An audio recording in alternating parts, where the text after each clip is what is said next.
মাইনীহঁতৰ কিবা কথাটো গম পালো, তাতকৈ আৰু একো গম পোৱা নাই। এই অমৰ আৰু সমুদ্ৰ থাকোতে এই মনক ব'লা। আলহী সন্মান নকৰা মানুহৰ ঘৰলৈ যাবলৈ ভাল নালাগে দেই। এই ওচৰ চুবুৰীয়া মানুহ, এইবোৰ কথা ধৰি থাকিলে নহব নহয়। ব'লা ব'লা, একো নহয়, ব'লা। মই কেবিনলৈ মাতিছো, আহিব। তোমাক পিছে কি দায়িত্ব দিছে? মোক সেই সাইটবোৰ ভিজিট কৰাৰ দায়িত্ব দিছে। হেল্ল', মই যে তহঁতৰ অফিচত জইন কৰিলো, তই কথাটো গম পাইছনে নাই? পাওঁ, মায়ে কৈছিল সেইদিনা। তাৰ পাছতো তই মোক এটা ফোন কৰ। নহয় ঘৰখনত এতিয়া যিখনে ঘটনা ঘটি আছে, কাৰোবালৈ ফোন কৰাৰ কথাটো ভাবিবই নোৱাৰো। হয় দে, এতিয়াতো তই সেইটো কোম্পানীৰ অ'নাৰো হলি।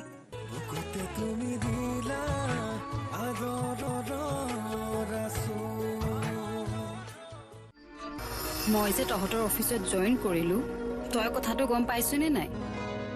পাওঁ, মায়ে কৈছিল সেইদিনা। তাৰ পাছতো তই মোক এটা ফোন কৰা নাই। নহয় ঘৰখনত এতিয়া যিখনে ঘটনা ঘটি আছে, কাৰোবালৈ ফোন কৰাৰ কথাটো ভাবিবই নোৱাৰো। হয় দে, এতিয়াতো তই সেইটো কোম্পানীৰ অ'নাৰো হলি। আমাৰ নিচিনা এমপ্লয়ক আৰু ক'ত ফোন কৰিবি? তেনেকুৱা একো নহয় দেই। তেনেহলে আজি এবাৰ অফিচলৈ আহ। অফিচলে? দুয়োজনী কেণ্টিনত বহি অকণ কথা পাতিম। সময় নহব নেকি? মানে মই বেলেগ এটা কামতহে ওলাই আহিছো এতিয়া। হ'ব দে, কাম শেষ কৰি তাৰ পাছত আহ। আৰে হেল্ল', হেল্ল', এও মানে আৰু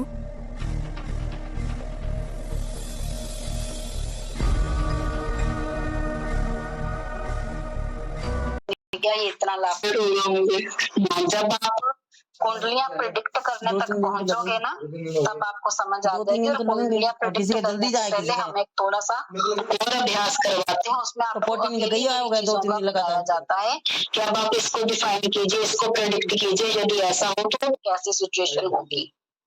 कोई बात नहीं, आप आगे आगे चलते जाएंगे तो आपको समझ में आती चली जाएंगी चीजें। तो हर 2 घंटे में जा रहा था। मैंने आपको ये पहले भी कई बार कहा है कि आप नक्षत्रों में इतना ज्यादा कंफ्यूज नहीं होइए। नक्षत्रों में से भी आपने ग्रहों को भी अलग अलग करना है कि किस ग्रह के फल से। बेसिकली ज्योतिष जो है ये पूरी तरह से ग्रहों के ऊपर ही बेस्ड है। हमें जब भी कोई बात करेंगे तो स्वभाव ग्रहों का ही देखेंगे।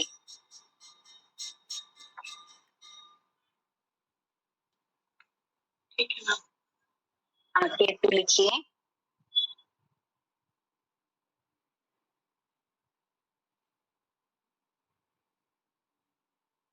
केतु को ध्वज एवं शिखी भी कहा जाता है। केतु को ध्वज एवं शिखी भी कहा जाता है। ये अक्सर सुनने में आता है। यदि किसी का केतु खराब होता है ना, तो पंडित जी लोग या ज्योतिषी लोग जो होते हैं वो उसको ये सलाह दे देते हैं कि आप चोटी रख लीजिए। अगर कोई महिला होगी तो उसको भी कहेंगे कि आप कटिंग करवाना बंद कर दीजिए और आप चोटी बांधना शुरू कर दीजिए। और चोटी भी कहाँ पर होनी चाहिए? वो सिर के जो ऊपर हमारा सबसे ऊंचा पॉइंट आता है ना, सिर वाला, वहां पर होनी चाहिए। और चोटी का जो आकार है वो गाय के खुर के जितना होना चाहिए। खुर समझते हैं ना?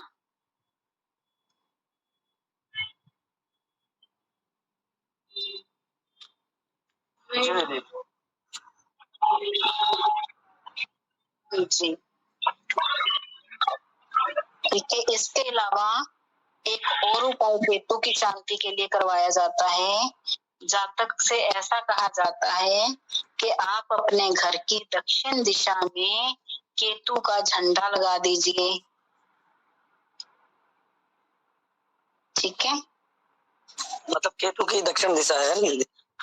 हाँ, केतु की कुछ लोग दक्षिण दिशा मानते हैं, कुछ लोग ये मानते हैं कि राहु की यदि नैऋत्य है तो केतु की ईशान होगी।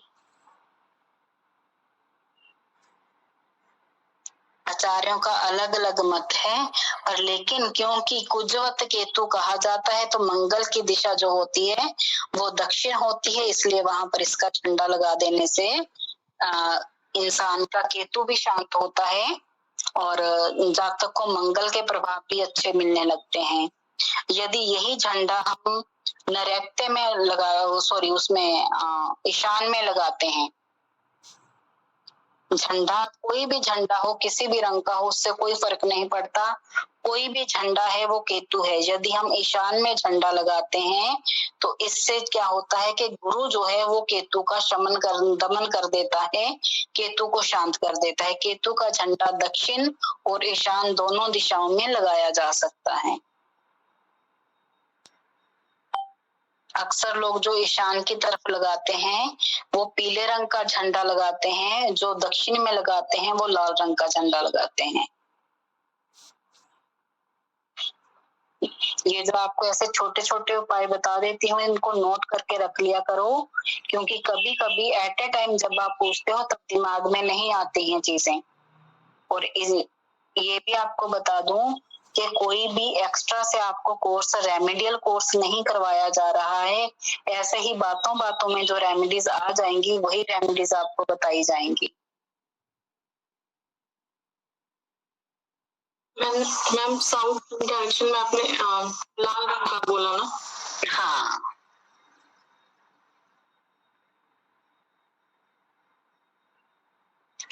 यह आचारहीन, यह आचारहीन वर्ण शंकर जाति का, ये आचारहीन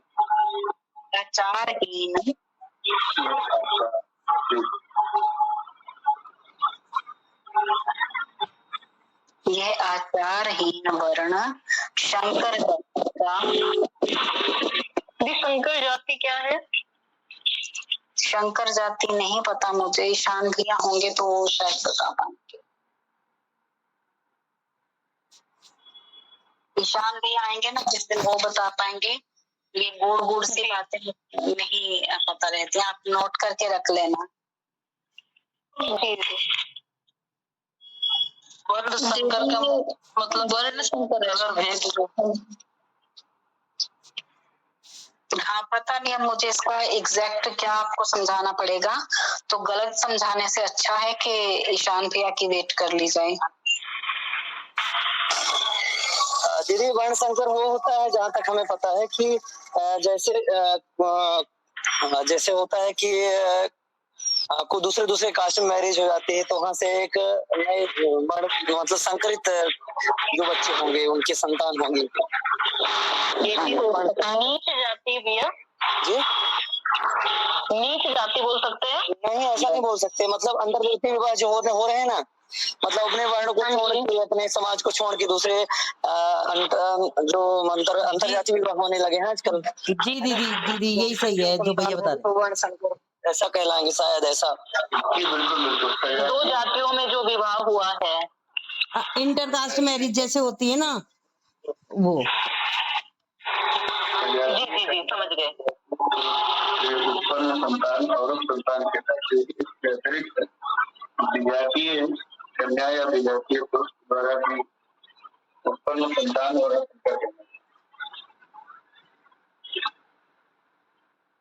जी, कठोर स्वभाव,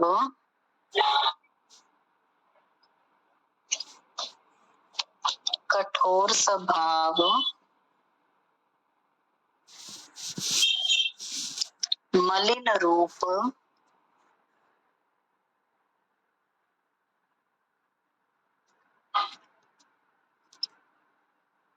मलिन रूप, तमोगुणी पाप ग्रह है, तमोगुणी पाप ग्रह है।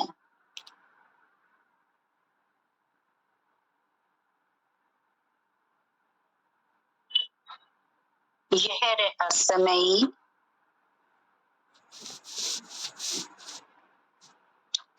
यह रहस्यमयी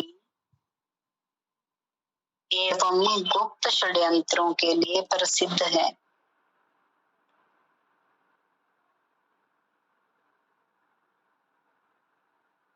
अभी तक जितना भी लिखाया ये सबका सब आप राहु के लिए भी समझ सकते हैं। राहु केतु की पर्सनैलिटी में बहुत ज्यादा अंतर नहीं होता, सिर्फ इतना होता है कि राहु थोड़ा ज्यादा षड्यंत्रकारी होता है और केतु थोड़ा कम।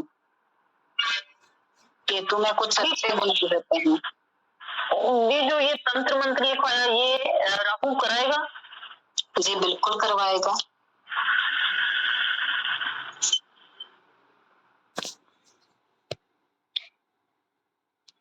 दोनों ही जो ग्रह होते हैं ये गुप्त विद्याओं के भी कारक होते हैं। ये रहस्यमय एवं गुप्त षड्यंत्रों के प्रसिद्ध हैं। स्वयं आगे ना आकर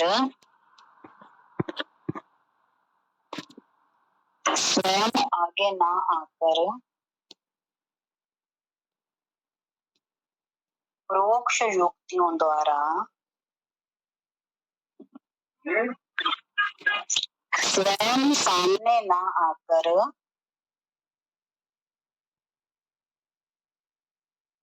परोक्ष युक्तियों द्वारा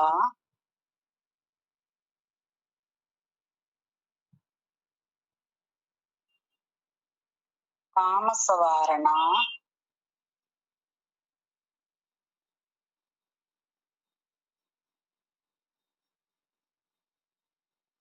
या बिगाड़ना इनकी प्रवृत्ति है।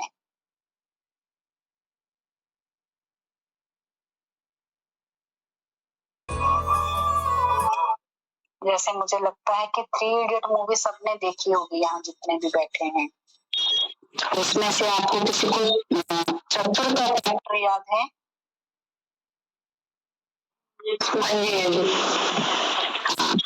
तो चतुर क्या होता है, अपना काम निकालने के लिए, मतलब उसको टॉप करना है, इसलिए वो बाकी सबका ध्यान भटकाने के लिए जिसकी जो भी कमजोरी है उसके पास वो कमजोरी फेंक देता था। जिसकी दारू कमजोरी उसको दारू फेंक दी, जिसको मैगजीन फेंक दी, किसी का कुछ किसी का कुछ। कारण क्या कि ये पीछे अपने आप ही रह जाएंगे। खुद मेहनत नहीं ज्यादा करनी पर दूसरों को हमने डिस्टर्ब कर देना है। इसी तरह से ये करता है, राहु जो होता है इसी तरह के कार्य करता है।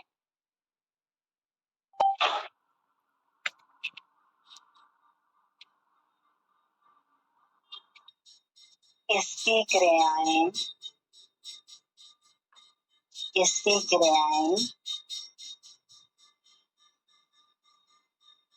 प्रायः आंतरिक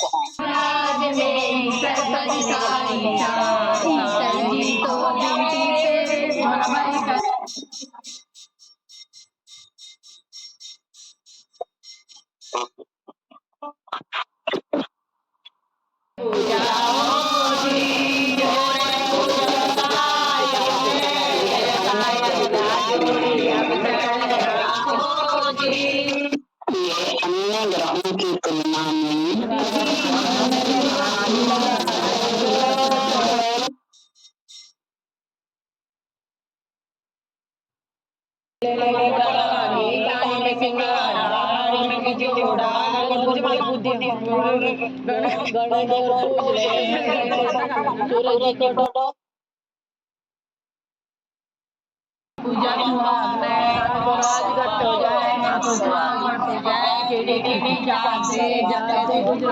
रहस्यवादी है।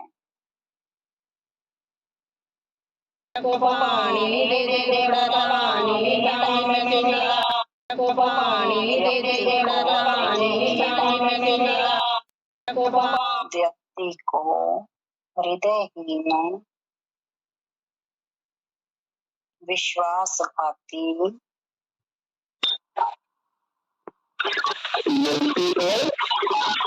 हृदयहीन,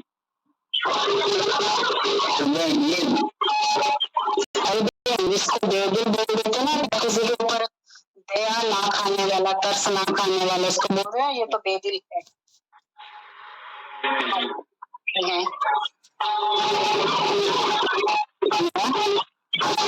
विश्वासघाती और कृतघ्न बनाने वाला,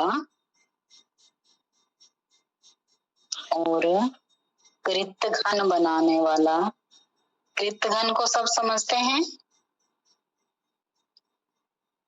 बब्बू गोसा, ओ बब्बू, किसी का अच्छा भूलने वाला हो। मान लीजिए कि मैं राहु हूँ, आपने मुझे मुसीबत से निकाला, मैं कुएं में गिर गई थी, आपने रस्सी डाली, मुझे खींचा, निकाला, और मैं बाहर निकलते ही आपको धुतकार के चली जाऊंगी कि मैं तो आपको जानती ही नहीं। अच्छाई का बदला ना देने वाला, अच्छाई को बुलाने वाला, ये इनकी पर्सनैलिटी का एक बड़ा हिस्सा होता है। हमेशा याद रखना चाहिए, खास करके जिस जातक के लगन में ही राहु बैठा हुआ हो, उस जातक पे आंखें मूंद कर तो विश्वास करना बहुत दूर की बात है। साधारण सा विश्वास भी बहुत सोच समझ कर करना चाहिए। भले ही वो आपका पिता, पुत्र, माता, कोई भी सगे वाला भी क्यों ना हो।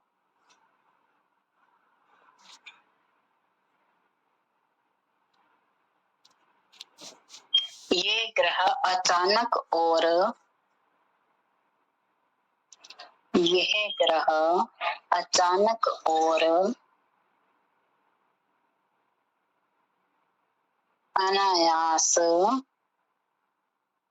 अनायास बहुत कुछ देता भी है। जैसे मैंने आपको पहले भी बताया, राहु और केतु की पर्सनैलिटी जो होती है ये ऑलमोस्ट सेम ही होती है। तो राहु के लिए अक्सर ये देखा जाता है कि आपको मैंने अभी पहले बताया था कि अचानक धन दे देता है, अचानक से कोई लॉटरी लग जाती है, हमें चलते चलते धन मिल जाता है। इसी तरह केतु के साथ भी होता है।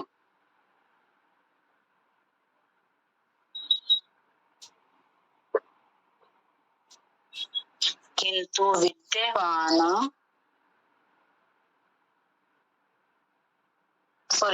व्यवधान और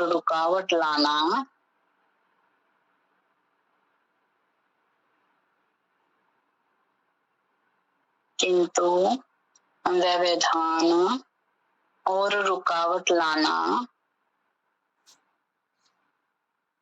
अपना कर्तव्य मानता है।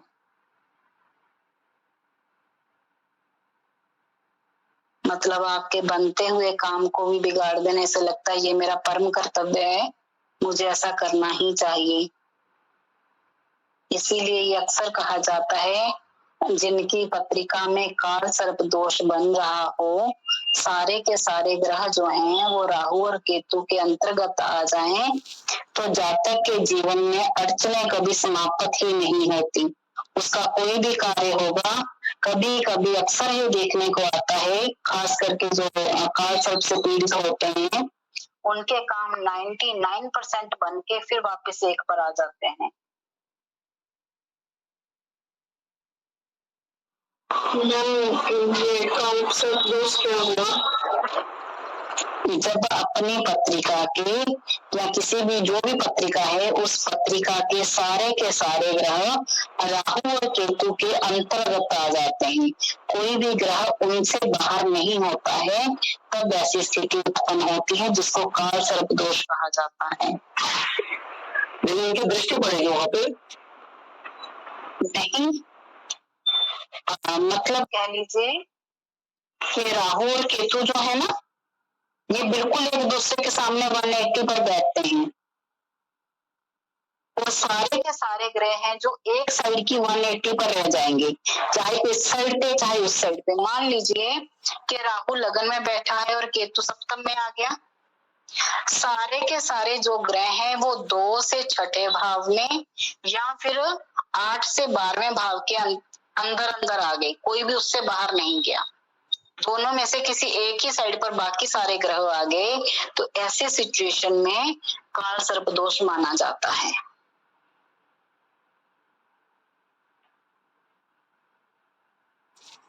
क्लियर हो गया?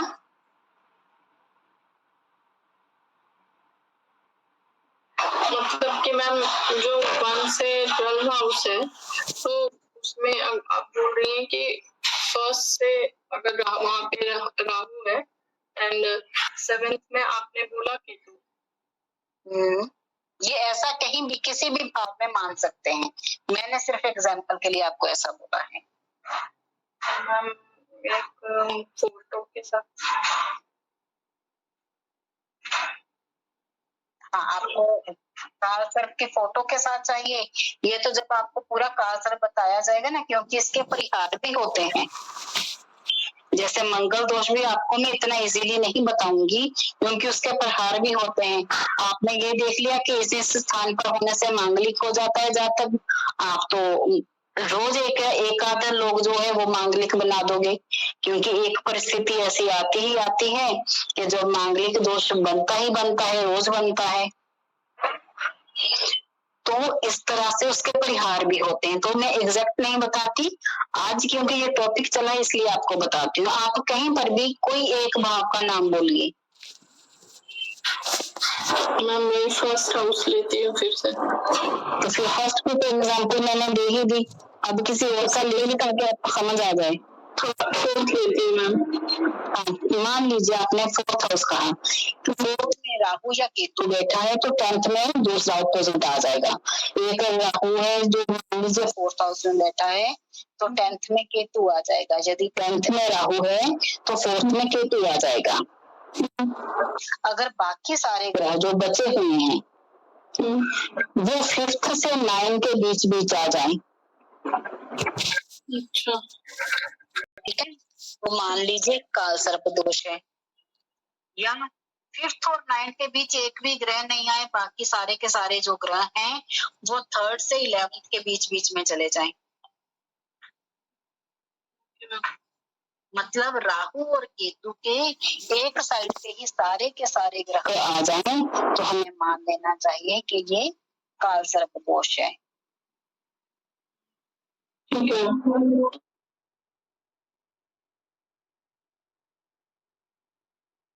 कहाँ तक लिखा था हमने?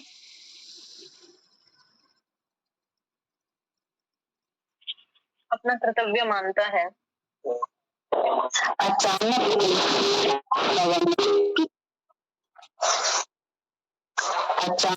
उन्नति या अवनति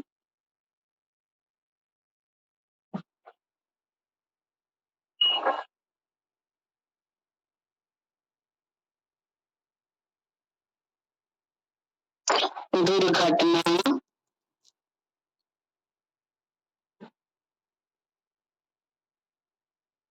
पदोच्युति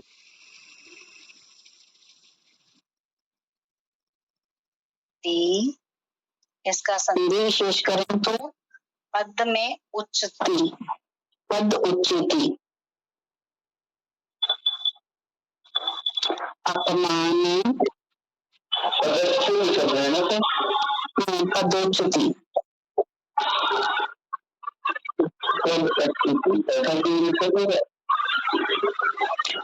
पदोच्चति है लिखा हुआ, सही है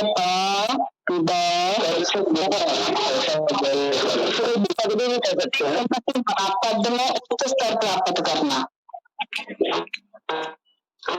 ठीक है, राहु के तो हमेशा आमने सामने 7वें घर में ही रहते हैं ना, जो हमेशा ही आमने सामने रहते हैं। बता रहे थे कि मतलब 7वें से लेकर के 9वें घर तक में भी सभी ग्रह समिटे हैं, तो उसमें काल सर्प दोष माना जाएगा? नहीं नहीं नहीं, राहु और केतु जहां पर भी हो उनकी एक साइड पर होने से ये काल सर्प दोष का निर्माण होता है। और ये अधूरी इंफॉर्मेशन है, इसके परिहार भी होते हैं, उनकी अलग अलग सिचुएशंस बनती हैं, वो आपको बाद में करवाया जाएगा। क्योंकि नदी में हम जो पड़ाव एक थे हमारे पास, तो उसमें राहु और केतु के बीच में मतलब 7वें घर में, 8वें घर में, 9वें घर में, तीनों घर में मिलकर सभी ग्रह समेट गए। हाँ, तो फिर उसका ये काल सर्प दोष माना जाएगा। भले ही परिहार हो भी जाए, आप उनसे पूछ करके देखिए, उनके जीवन में अड़चने आती ही होंगी, आम जन के मुकाबले बहुत ज्यादा। अभी वो 7 साल का है। अच्छा, अभी तो खैर 7 ही साल का है अभी तो। हाँ, फिर भी आप देखना, इसका पढ़ाई में मन कम लगेगा, इसको याद करने में बहुत दिक्कतें आएंगी।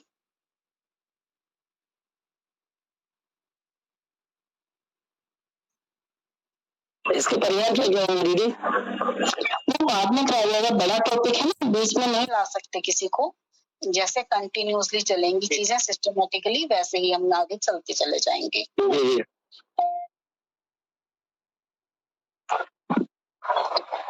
दोस्ती, अपमान, अनजाना,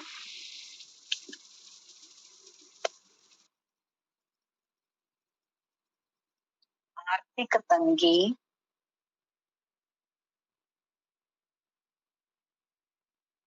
यह सब इसकी प्रवृत्ति है। ये सब इसकी प्रवृत्ति में है, मतलब इसके स्वभाव में ही ये सब चीजें हैं। एक चीज इस बुक में नहीं दी हुई, पर लेकिन आपको बता दूं, राहु जहां पर अधर्मी है, केतु वहां पर बहुत बड़ा धार्मिक भी है। इसको अध्यात्म से भी जोड़ करके देखा गया है। ठीक है,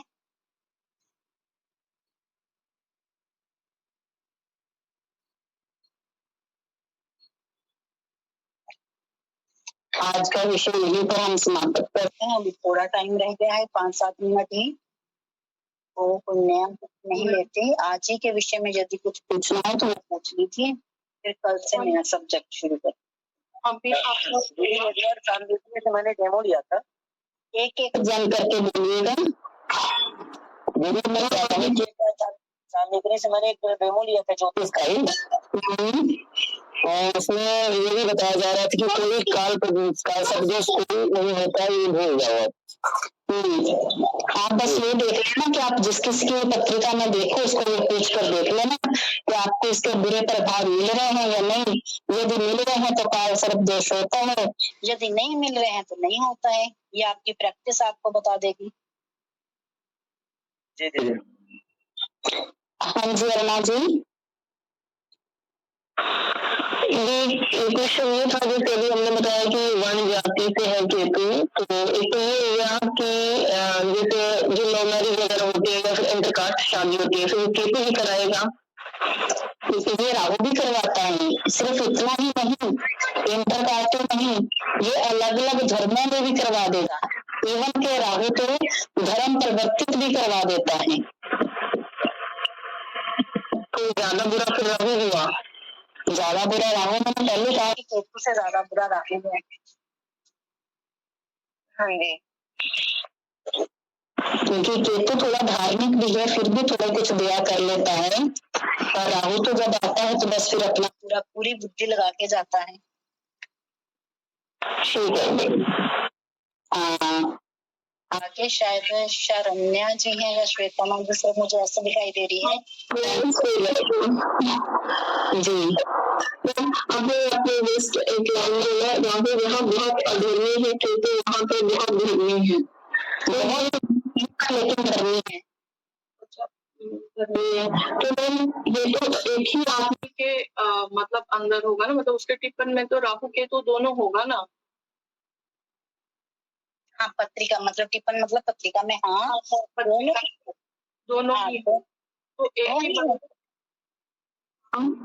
लेकिन दोनों के बैठने की जगह अलग अलग हो जाएंगी ना।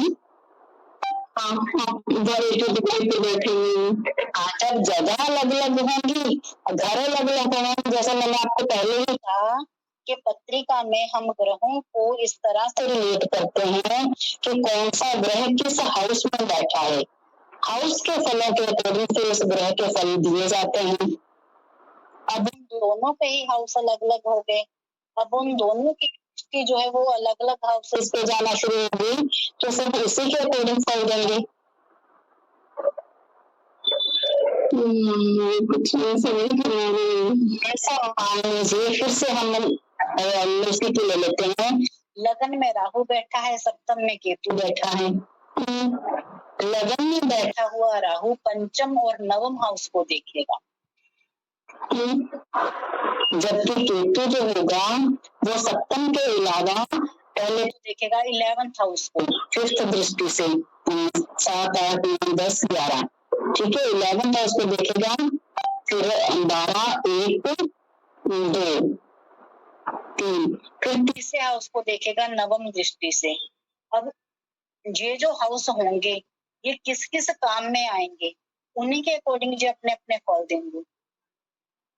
यहाँ पे राहु जो है वो अपने को धर्मी होने का, धार्मिक होने का ढोंग करने के लिए तो प्रोत्साहित कर सकता है, पर लेकिन यहाँ जो केतु है हमें धार्मिक प्रवृत्ति वाला रोल नहीं प्ले करता हुआ दिखाई दे सकता, क्योंकि उसके पास वैसा हाउस नहीं आया।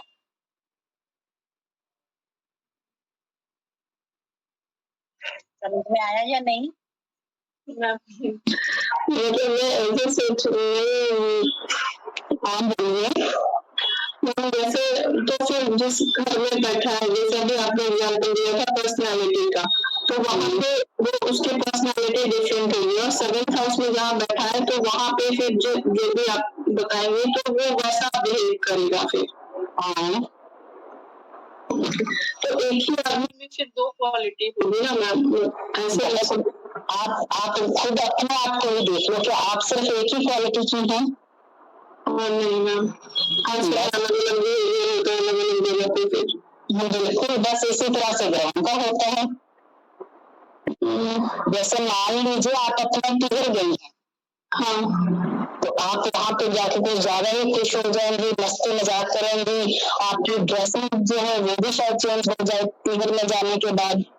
और जब आप अपने ससुराल में होंगी तो तब भी आपकी कुछ चेंज तो नहीं हुआ होगा आपके अंदर, है ना। स्मार्ट कम का ज्यादा भी नहीं हुआ होगा, पर लेकिन ससुराल में आते ही आपकी साड़ी वाड़ी बंध जाएगी। हो सकता है कि परिवार का कल्चर ऐसा हो कि आपका सिर पर भी चला जाए, वो पल्लू सिर पर भी चला जाए। आप जो बिना जैसे मायके में चलाते हो, चाहे क्यों नहीं अभी तक लेके आओ, ऐसा ना वैसा, और लेकिन ससुराल में आप खुद सर्व करने लग जाएंगे। हाँ, ठीक है। और इसी तरह से जब आप अपने बच्चों के बीच में होंगे तो आपको एक डिक्टेटर भी बनना पड़ेगा, उनको सीधे राह पे लाने के लिए, उनको बताने के लिए कैसे बिहेव करना है, कैसे नहीं करना है। तो आप जैसे आपकी स्थिति बदली, जैसे जैसे आपका स्वभाव भी बदल गया, आपने वो चीजें दिखाना शुरू कर दी जिस जिन चीजों की वहां पे जरूरत थी। इस चीजों की जरूरत थी इसलिए आपने दिखाना शुरू कर दी, और कुछ चीजें अपने आप से आपके स्वभाव में चेंज हो गई। जैसे ससुराल में आते ही थोड़ा सभ्य हो जाते हैं, और मायके में जाते ही हम थोड़ा ऐसे हो जाते हैं जैसे हमसे बड़ा कोई राजा ही नहीं है। इसी तरह से ग्रहों के साथ भी होता है, वो जिस घर में जाते हैं वैसा ही फल देना शुरू कर देते हैं।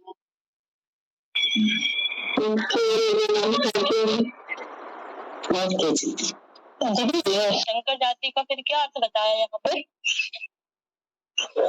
अभी तो जो आया सो आया, पर लेकिन मैं ईशान भी के आए के बिना कुछ क्लियर नहीं हो सकती। विधर्मी बताते रहे। हाँ, विधर्मी शायद वही हो गया फिर, जो अपने कुल को छोड़कर किसी और कुल और धर्म में जाकर के शादी कर लेता है, और फिर जो उससे उत्पन्न संतान होती है उसको विधर्मी ही माना जाता है कि ना ये इस धर्म का है ना उस धर्म का है। धर्म के विरुद्ध चलने वाले को विधर्मी कह सकते हैं। हाँ, उसको भी कह सकते हैं जो धर्म के विरुद्ध चलता है, पर लेकिन जो एग्जाम्पल उन्होंने दी फिर वो भी स्टिक बैठ सकती है।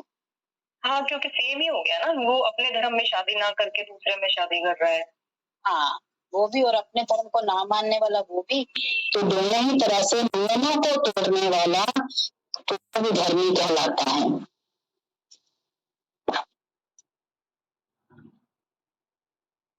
ठीक है जी। कल क्या करोगे? चाहे देखिए, चाहे चाहो तो छुट्टी करवा देते हैं।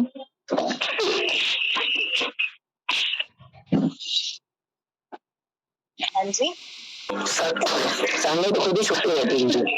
हाँ, संडे तो छुट्टी रहती है। कल संडे दे दिया।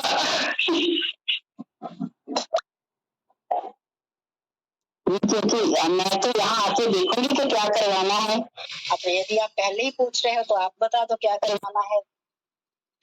दीदी हम तो जाके पूरे करवाएंगे ताकि आपको थोड़ा सा अच्छा लगे। ठीक है, इतना करवा देते हैं। कल का जो टॉपिक होगा वो थोड़ा सा ज्यादा बुद्धि खर्च करने वाला होगा। ठीक है, ठीक है। राधे राधे सबको। राधे राधे। राधे राधे। राधे राधे।